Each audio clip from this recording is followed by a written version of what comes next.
Tommy Million exit here on KFRT, passageway of the anal juices. Reading short story number 16 in my book, Blah Blah Blah, the short stories of my mind, dude. Available on lulu.com, Lulu. The 16th story is called Santa Ana Night Creature Loved Me Once. The spooky Santa Ana's blue and all the children of the street smelled the candy in their bags. Kristen had just the most beautiful costume on. It was a Gwendolyn dress with gold lace and it mixed with her black and blonde hair so elegantly. She was on the way to the neighborhood costume party. She just knew she would be the star of the party and her mother was hoping she would take first prize in the elegant category of the costume contest. There would be extra spending money for the house. You see, Kristen and her mother were very poor, so poor in fact that the extra spending money wouldn't go towards new clothes or toys. It would be just enough for them to eat for the rest of the month. Christian's mother only got paid once a month, and after the rent and utility bills, some months they ran out of food.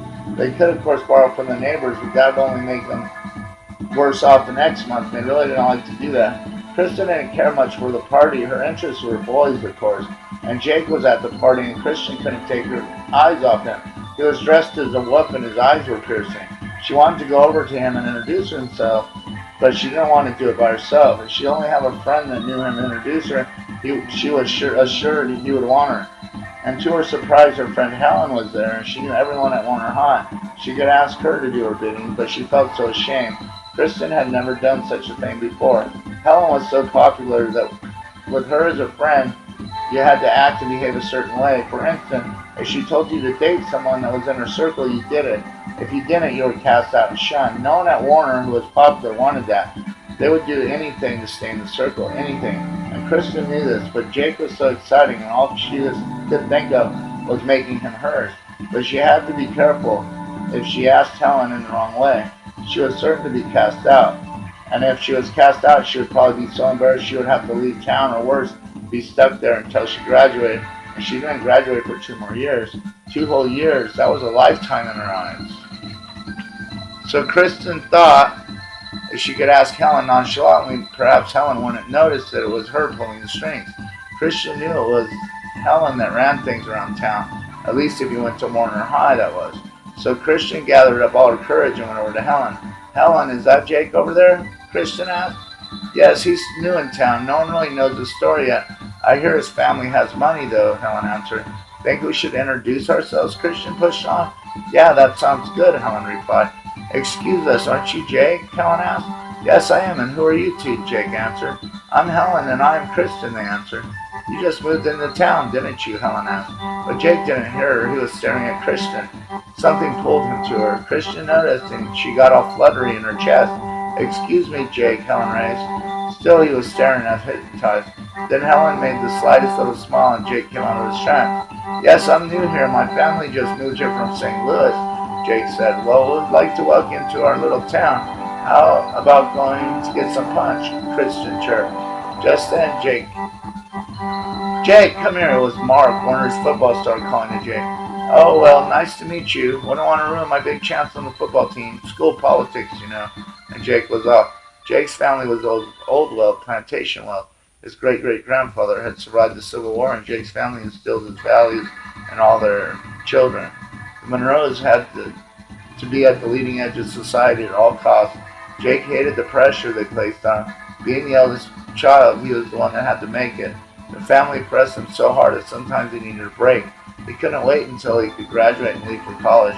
His mother and father had a shaky relationship, and always seemed like Jake had to make things right. He hated this responsibility, but he knew if it wasn't for his family, if he wasn't for him, his family would be broken. He always sided with his father on issues relating to financial matters, but when it came to family duty and relations, he usually sided with his mom. He also knew what would happen if his mother and father divorced. His grandfather just wouldn't put up with that. Jake knew they would just wave off his mother and blame everything on her, and Jake loved his mother, and he didn't want that to happen. Tonight, Jake planned to make his family proud like he always did. He wanted to gain family gain by landing the most popular girl in school. He knew he was going to have to marry Helen if his family were to make the right connections in town, but for some reason he couldn't keep his eyes or feelings off her so-called friend Kristen. She was so surreal, it was like he knew her already. But family was family, and blood was thicker than water, and his blood was thicker than most. But still he couldn't think of the other girl. Christian was so beautiful. With her gothic guitar, she looked like the most tasty treat in this town at Halloween season. He had his share of treats, but Kristen had to be the best he had ever dreamt of. He would have to move fast if anything was going to happen. The costume contest was just about to happen and the party would be over. Jake excused himself from Mark and his friends. They were all talking of the party they were going to after Friday's big game. Jake found this boring, so he looked around for Kristen and he spotted her on the dance floor. She was watching, giggling as girls her age did when they were in their own world. Jake knew this was his chance. He started to walk over to Kristen, but just then the song was playing over, and the MC announced it was time for the costume contest. Christian ran over to the others, gathered around waiting to see who won what. Jake would have to wait, and that was something Jake didn't want to do. As they announced the winners of the costume prizes, Christian thought for sure she would be picked for one. And when she wasn't, she ran outside teary-eyed, right into Jake's arms.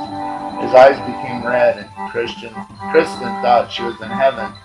As he ravished her neck, eating all her instant, Kristen died. How proper was that? Beware, little witches, the witches are on the prowl this season.